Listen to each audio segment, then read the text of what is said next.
All right, on this episode of Bout's Talking Bouts, excited to be chatting with an individual who's got an intriguing fight going at One Bad Blood. It transpires on February the 11th.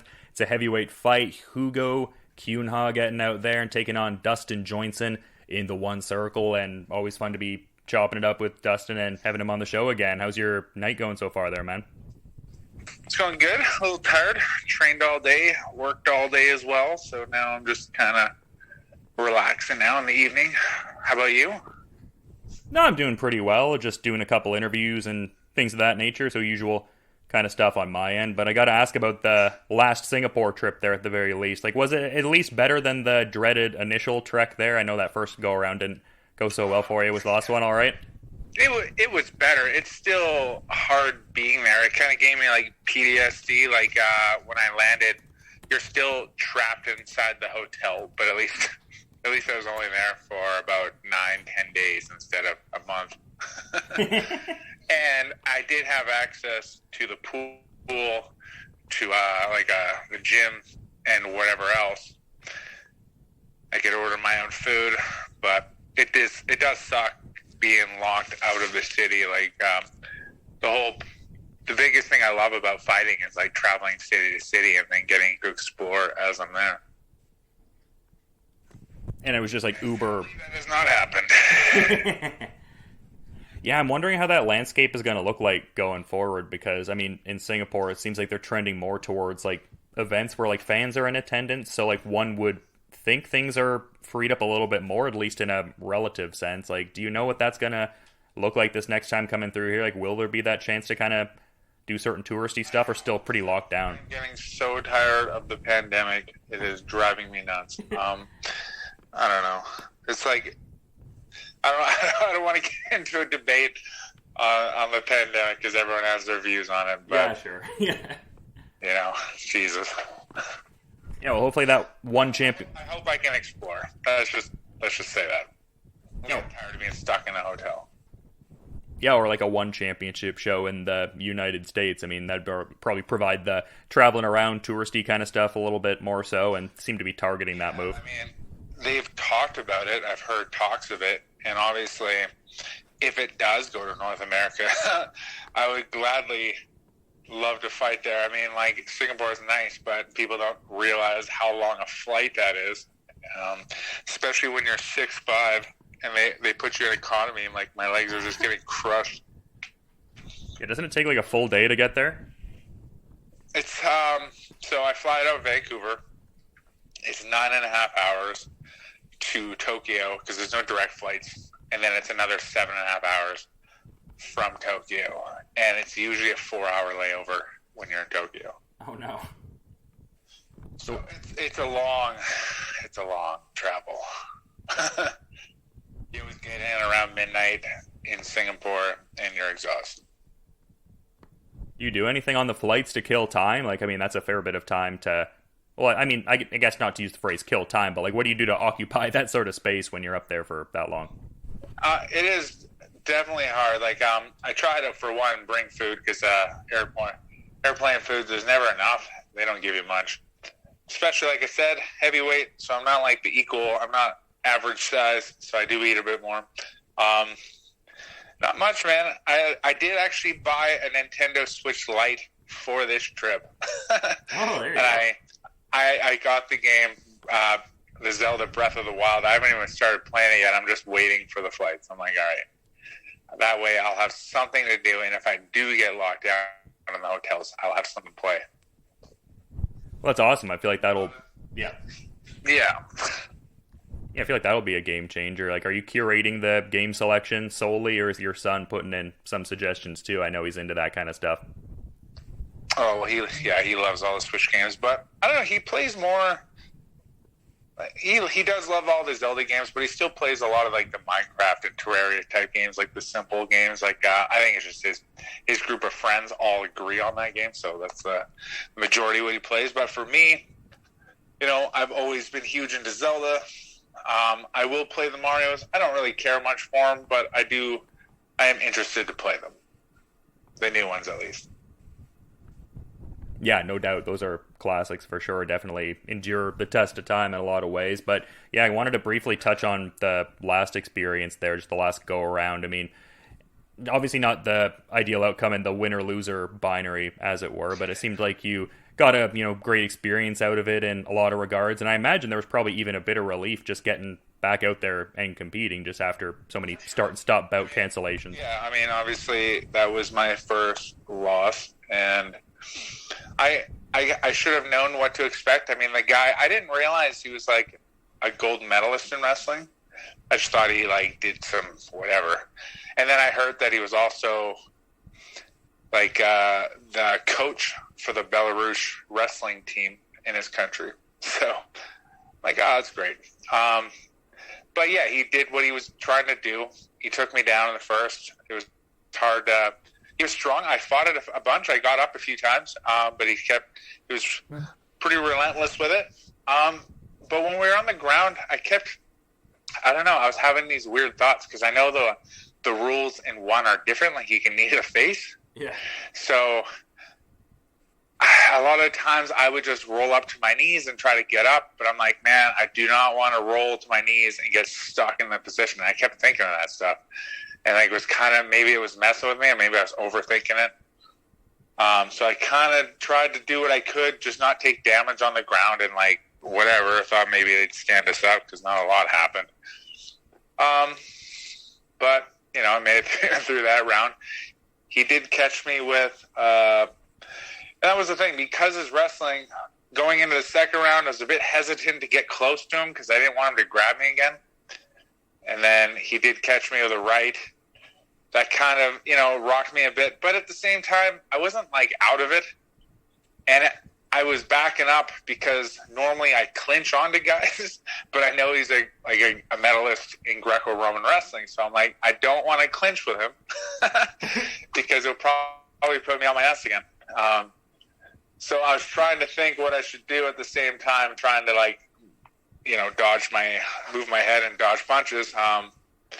Eventually I snapped back into it, and things picked up. From there, I was kind of like, I knew I was down, so I had to just go for it, and I did. I put a beating on him in the third one, like made him run away from me, and you could see it was gas. My cardio still felt great. I was trying to finish him, but it's a fight game, whatever. I'm happy with how things turned out in the end of the fight because I was able to show that, I can come back and I can be dominant as well. I think that's just it. Like, I think even though, like, I phrased it in the way it's like not in the ideal outcome of the winner loser binary, but I feel like you got more out of it than it was like a detriment to you. Like, I feel like anecdotally, most of the comments I was seeing were people being excited at this new heavyweight being in the division, and obviously like the skills you were able to showcase there and stuff like that. So is that like a sentiment you kind of felt as well, just people I guess being excited at this new one heavyweight on the scene? Because I felt like it wasn't a setback at all, really. Not so much for other people, but I know for myself. I remember when the first round was over and I was getting up, I was thinking to myself, man, that was embarrassing. Everyone just saw that. I always think, I don't know why I think of that stuff. I'm like, in the middle of the fight, I'll think of things like that. I'm like, man, people just saw that thing. Like I'm like, don't get knocked out. I remember when he hit me too, and he was like coming at me. I'm in my head. I'm like, okay, don't get knocked out here. Just keep moving, keep dodging, I'm like, wait for him to stop punching and then make your move. But he like blew his whole load on trying to, knock me out in that second round, which was kind of good, I guess, because, he wasn't really tagging me with anything. He'd hit me with every few shots or might slip one in, but, like, I'm still rolling and moving with it, so he's not getting much off it. But at least I showed I can take a punch.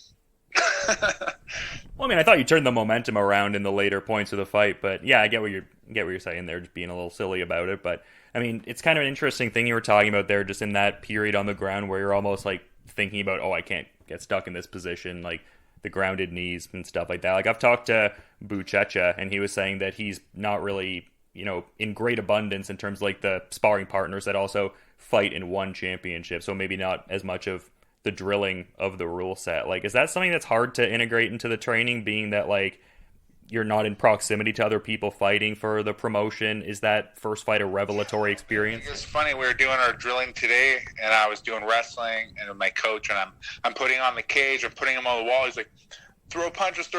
And like, I'm like, don't forget, man. Like, I threw a few knees to the pads to the head. I'm like, I can still knee to the face. Remember? He's like, oh yeah. Like we all kind of forget about that. Everyone that I train with, we all fight in North America mostly, so it's like that's not a big rule set. So it's kind of hard to put that into your training. So it's one thing I need to really try and focus on.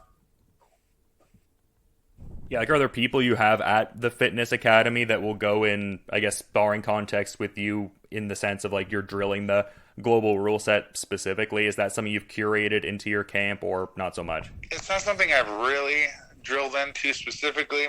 I just need to keep in mind that I can do these things and maybe have a corner yell it out if I'm in position for it. Yeah. But I don't know. Yeah, to that point, who will be in the corner for this next one? My wife, because everyone else couldn't make it. Oh, okay. Has this happened before? Nope, she's never cornered me. She doesn't do any martial arts. During the pandemic, when everything was on lockdown for 2 weeks, she did hold pads for me once in the basement. So, watch out.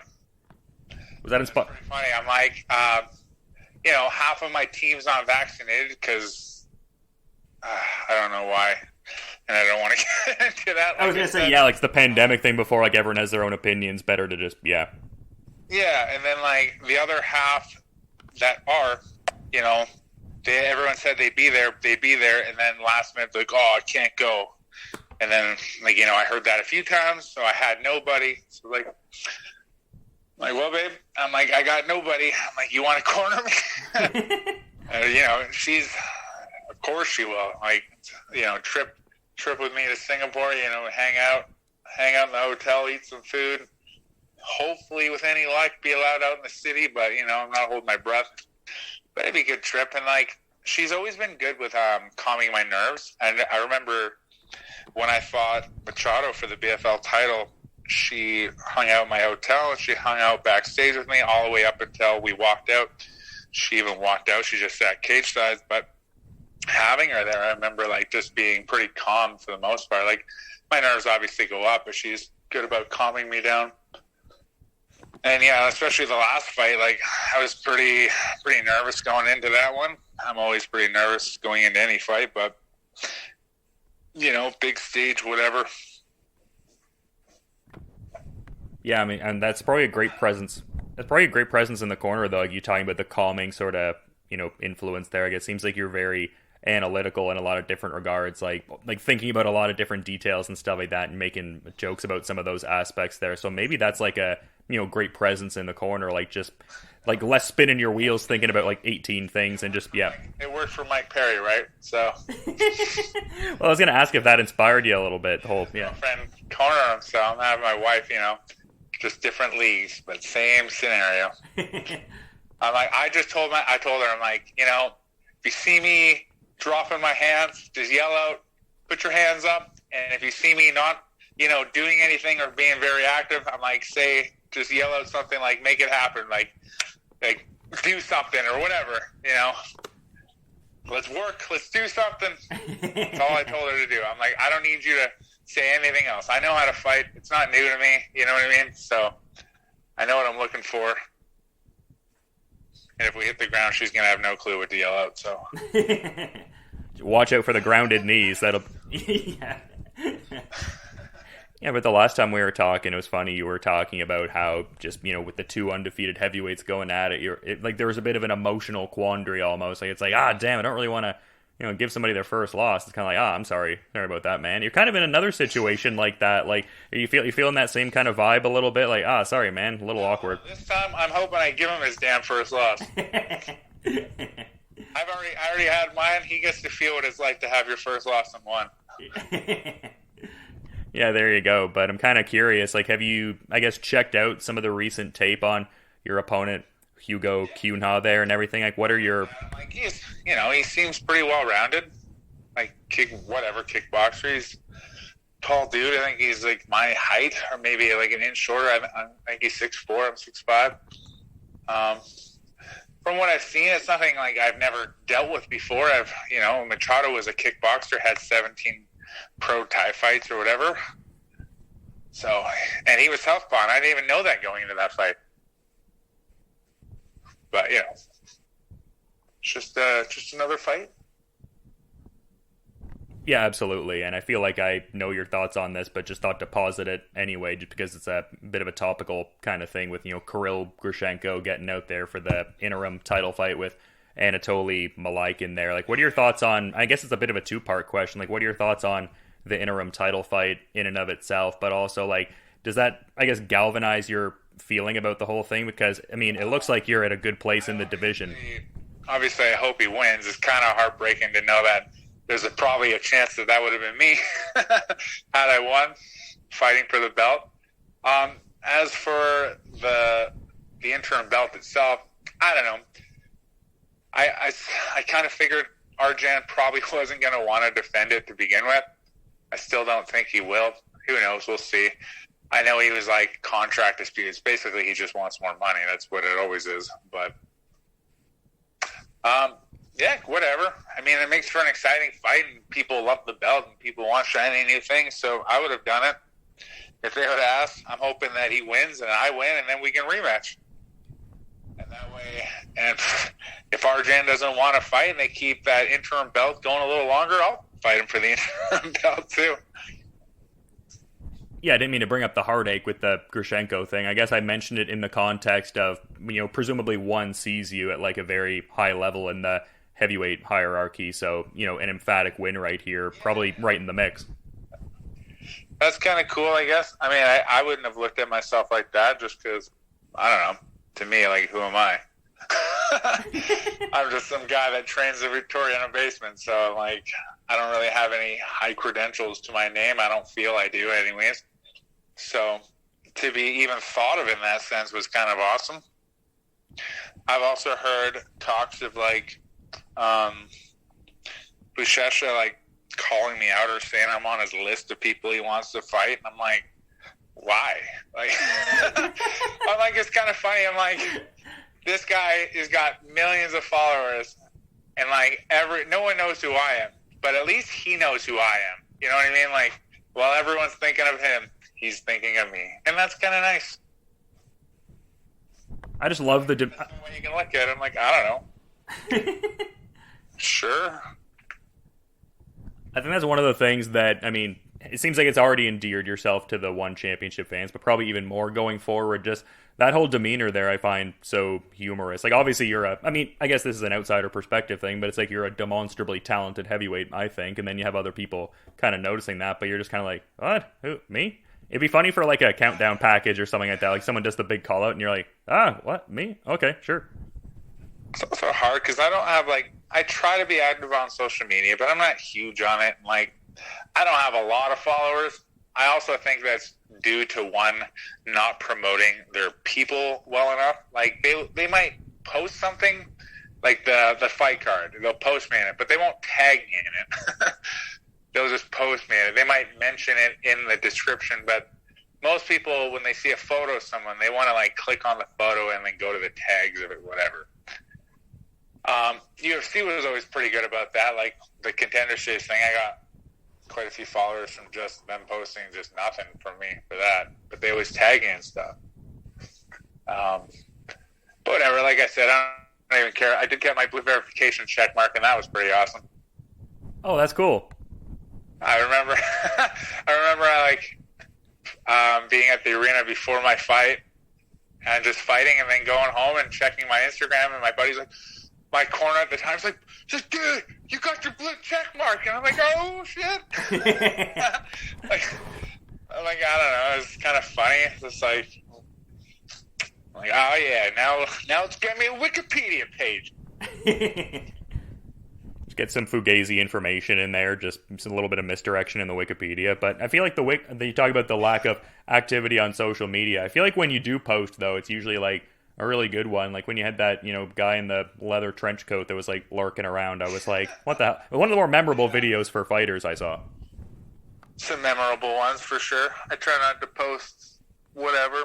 It's just everyone posts the same photos, and I try not to get into that where it's like team photo, gym team photo, gym team photo. It's like, we do so many of those. So now I just start posting them in my stories. I'm like, I don't want to put that on my like actual, thing, but I probably will because I haven't posted anything in a while. It seems like the family range day kind of content is pretty popular. Like, have you been going to the gun range? Sorry? I actually just went last weekend, and I got some new holsters for my guns, and I tried them out, and they were pretty awesome. I feel like every time I post gun stuff, that thing blows up. Like, there's a lot of rednecks out there. How long have you been doing that for, like the shooting range, gun range kind of stuff? How long has that been a part of your life there? Probably about 8 years. I think my grandpa died, and when he did, I inherited his rifle. And I didn't even know you could buy guns in the city I lived in. Like, I didn't know that was a real thing. And then it's like, he died, you need to get your gun license. So I went to a place, and I got it. And then since getting it, I found there was like tons of gun stores in my city. And it's kind of cool. I like shooting. I like whatever. I have a good safe at home, so not worry about anyone breaking in or nothing. I mean, to steal it, because obviously if someone were to break in for me to use my gun stuff, it'd take them 20 minutes to get my stuff ready. Yeah. It's there's so many laws. You have to keep everything ammo locked separately, guns 2-3 different locks on it, and those are locked separately apart from your ammo. There's a lot to it, so there's no way you could ever get your guns out in time unless you already had that stuff on standby. Yeah, just try to bide time getting the intruder to wait. It's coming for you, son of a bitch. I'm going to drop the hammer on you real soon. Yeah, no, it would take way too long. Yeah, no doubt, man. But yeah, good you're following all the rules and stuff like that, so you can at least hold on to it and all that there. But yeah, shooting's fun. I just like target shooting. I like handguns too. I don't know why. Just because, I don't know, movies. Yeah, probably I've customized a few, so kind of got into that. You're probably just like that era and stuff like that, like GoldenEye and stuff like that. Like maybe it's rubbed off a little bit. Yeah, I don't know. I became a bit of a redneck myself, but I do notice when I post shooting range stuff that it's pretty popular, more so than my MMA stuff. And that's always kind of funny too. It's you post gun stuff, you get a lot of likes. I post some MMA stuff, I get a decent amount. I post a selfie of myself just at the park or something. It's nothing. It's oh, well, I know what you guys want to see. Here's some family stuff. 20 likes. All right. Thanks, Auntie. She's always liking my stuff. Yeah, the real ones holding it down just start integrating guns into various pictures, like you're just at a park or something like that, just But yeah, we're talking about different throwback stuff there. I kind of gave a bit of an allusion to GoldenEye there. I gotta ask you, are you gonna be coming out to My Time, the 2000 Triple H theme song, Into the Circle here? I haven't really thought too much of it, but I was kind of thinking of coming out to Glass Shatters by Disturbed. It's the Stone Cold Steve Austin remake. Oh yeah. When I made my pro debut and my amateur debut, I came out to that song. So maybe it'll put me in the mood. It usually gets me pretty pumped up. Hey, it's all a show anyways. I was kind of talking that with my team today. They're watching the old Anderson Silva and not Anderson Silva, Wanderlei Silva, and he's looking all crazy like an axe murderer, they call him, and he's looking psycho and stuff. And then there's Melvin Manouf or whatever. He's got the collar around his neck, and he's his coach lets him go, and he's they look terrifying, but it's a show in a good sense, because when I'm waiting backstage, I'm backstage for hours. And you know how hard that would be to keep that kind of adrenaline going. Oh Lord! For me, I'm usually oh my God, I'm next. Getting on standby. I'm waiting there. They're like, your music's going to hit in like 5 seconds. They hit. I'm like, okay, here we go. And then like, as soon as I walk out, I'm like, let's go. Like, I was like yelling at the camera and like just trying to act all like, act like you belong. That's what I keep telling myself. You belong here. Just act like it. But I'm not like a violent person by nature, so it's hard to get into it. That's why I'm kind of slow when I fight. Like sometimes I wish I was, and I wish I could come out a bit quicker. But usually when things start getting heavy and things start throwing down, I usually get more into it, and then I usually come out pretty well. But we'll see. Yeah, it's going to be a very intriguing sophomore effort in the circle here, and always great getting to talk to you, man. But I want to, be mindful of your time and everything too. So, is there anything you might want to add as a parting thought as we're kind of wrapping up here, Dustin? Yeah. Thank you to my sponsor, Spitfire Grill and Universal Supplements and JRP Cement Finishing, and my team, TFA Management, Dodge Management, and Hood Rich Jiu-Jitsu. And thank you for having me on here.